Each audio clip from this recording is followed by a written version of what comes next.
साल 1940 है। ब्रिटेन की लड़ाई भड़क रही है। जर्मन बम वर्षक आसमान में भर गए हैं, लेकिन इस बार लुफ्टवाफे जीत गया। उन्होंने रॉयल एयरफोर्स को कुचल दिया। ब्रिटेन पस्त और टूटा हुआ एक समझौता शांति स्वीकार करता है। अमेरिका अभी भी सदमे से जूझ रहा है, सावधानी पूर्वक तटस्थ रहता है। उत्साहित होकर हिटलर अपनी पूरी ताकत पूर्व की ओर, सोवियत संघ की ओर मोड़ देता है। ऑपरेशन बारबरोसा लुफ्टवाफे की बेजोड़ शक्ति से प्रबलित एक भयावह सफलता बन जाता है। 1943 तक मास्को गिर जाता है। स्टालिन को फांसी दे दी जाती है। सोवियत संघ का पतन हो जाता है। हिटलर जीत के नशे में अपनी नजर एक नए इनाम पर टिकाता है, अमेरिका। वह ऑपरेशन सी लायन, एक साहसी ट्रांस अटलांटिक आक्रमण शुरू करता है। अमेरिका इस तरह के हमले के लिए तैयार नहीं, बहादुरी से वापस लड़ता है, लेकिन यह पर्याप्त नहीं है। वॉशिंगटन डीसी की सड़कें भयानक रूप से खामोश हैं। परिचित हलचल गायब है। इसकी जगह एक द्रुत शीतन व्यवस्था है, एक मजबूर आज्ञाकारिता। जर्मन सैनिक सड़कों पर गश्त करते हैं। उनकी परछाई दोपहर के सूरज में लंबी होती जाती है। एक अकेला व्यक्ति एक काली मर्सिडीज से निकलता है। एडोल्फ हिटलर, तीसरे रेह का फ्यूहरर, अमेरिकी धरती पर कदम रखता है।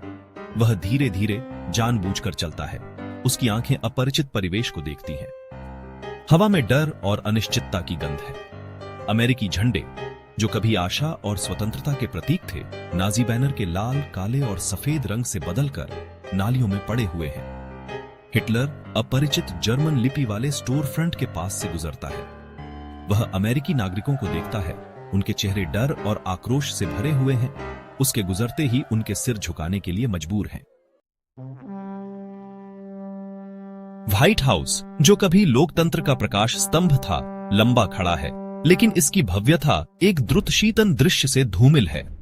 इसकी छत के ऊपर, जहां स्टार्स एंड स्ट्राइप्स कभी गर्व से लहराते थे, अब नाजी युद्ध ध्वज लटका हुआ है, जो नई विश्व व्यवस्था की कठोर याद दिलाता है। इसे देखकर हिटलर की रीढ़ में सिहरन दौड़ जाती है। वह मुस्कुराता है, एक ठंडी, विजयी मुस्कान, जो इसे देखने वालों की रीढ़ में सिहरन भेजती है। वह ओवल ऑफिस में प्रवेश करता है। इसका परिचित साज सज्जा अब नाजी प्रतीक चिन्ह से सजा हुआ है। वह रेसोल्यूट डेस्क पर अपना हाथ फेरता है। उन सभी अमेरिकी राष्ट्रपतियों की कल्पना करता है जो वहां बैठे थे। उनकी शक्ति अब उसकी अपनी शक्ति से छीन ली गई है। यह वह सोचता है, उसके जीवन के काम की पराकाष्ठा है। दुनिया उसी की है। आर्य जाति सर्वोच्च शासन करेगी। जैसे ही हिटलर अपने नए क्षेत्र का सर्वेक्षण करता है, बेचैनी की भावना उसकी जीत में रेंगती है। शहर का सन्नाटा परेशान करने वाला है। लोगों की जबरन आज्ञाकारिता खोखली लगती है। उसे पता चलता है कि असली जीत विजय में नहीं, बल्कि विजित लोगों के दिल और दिमाग को जीतने में है।